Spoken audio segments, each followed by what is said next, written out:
This is an action game like you've never seen before. The team here at Radical are open world specialists. We went a lot deeper in story than most games ever even consider going. We do not allow any restraints from 3D to hinder any creativity in this room. We've been doing this kind of game. Scarface, Hulk, Simpsons Hit and Run. These are all open world games, so we're real specialists in this area.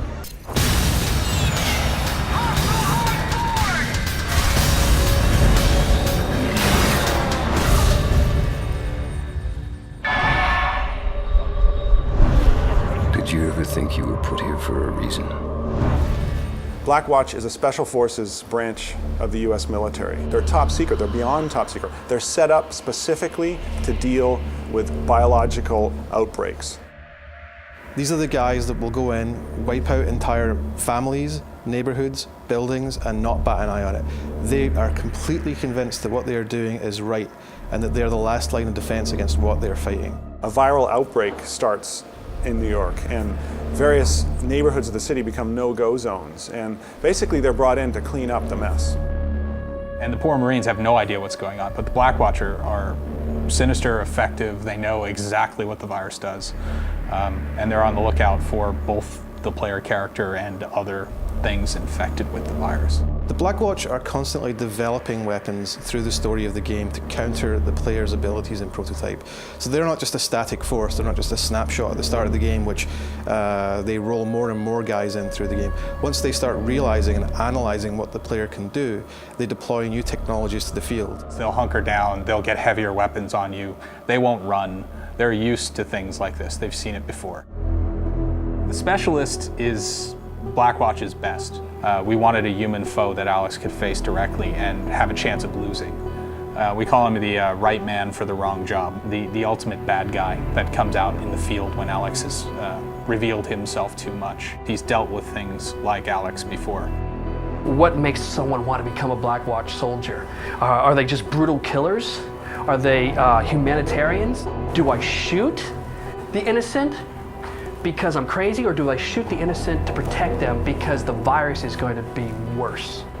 So we start there of what is the mindset behind these soldiers who are Blackwatch? What does it take to become a Blackwatch soldier? They're a pretty terrifying bunch of people, not just to the player, but also to the inhabitants of New York. Germany in 1932, you know, when they set up their uniforms, none of it was an accident. They set it up to look intimidating and a force to be reckoned with. And we did that with Blackwatch, that we started with their helmets, their clothes. These guys don't run. These guys stand their ground and they're not afraid of a fight. That helps with what are they wearing? What do they look like?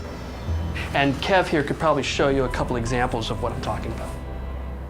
The idea behind these guys is they have to look scary. So what I did was, just to make them a little bit more scary, I removed the eyes, removed the face, so you don't have that sort of connection to the more sort of human aspects. So you can't ever see their face, so you get right away the feeling that you cannot reason with these people, that they're almost subhuman, cold, ruthless. You know, they don't have any qualms about taking extreme action to deal with the problem at hand. And I think they represent in our game themes of government overreaching its power in a state of crisis. I mean, clearly that's a theme in our game, and the player is going to be reacting to that and seeing kind of the extreme representation if it happened on US soil. There's the old saying, you know, fight not with monsters lest you become a monster. You have to become your enemy to win. Biological weapons are unforgiving. They don't care about families, they don't care about loved ones, men, women, children, interrelationships. It just spreads. That's all it does.